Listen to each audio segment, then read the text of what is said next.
a minus b এর মান 2√2 হলে a প্লাস b মান কত? তো এই অঙ্ক যদি এরকম আসে তা আমরা কিভাবে সমাধান করব? তো এখানে আমরা লিখব যে আমরা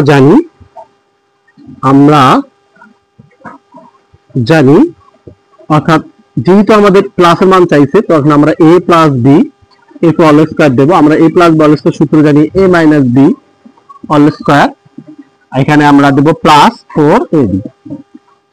তো এখন এখানে মান বসাই 2√2 স্কয়ার প্লাস 4a ক্যান্সেল, তাহলে এখানে 2 2 কত 4, রুটের স্কয়ার ক্যান্সেল 2 প্লাস 4, তাহলে এখন 4 2 গুণ 8, 8 আর 4 কত হচ্ছে 12। তাহলে এখানে আমাদের বলছে a প্লাস b এর মান, যেহেতু a প্লাস b এর মান চাইছে তো এখানে আমাদের a plus b whole square মান হচ্ছে 12, তাহলে এখানে লিখতে পারি a plus b equal to 12 কে আমরা ভাঙাতে পারি এভাবে 3 গুণন 4 অর্থাৎ 3 4 12 অর্থাৎ তাহলে 2√3। তো এটি হচ্ছে আমাদের প্রশ্নের সঠিক অ্যান্সার। যদি এরকম অঙ্ক আসে তোমরা এইভাবে সমাধান করতে পারো। যদি ভিডিওটি ভালো লাগে তো তোমরা অবশ্যই চ্যানেলটিকে সাবস্ক্রাইব করো আর অবশ্যই ফলো দিয়ে রাখো। ধন্যবাদ।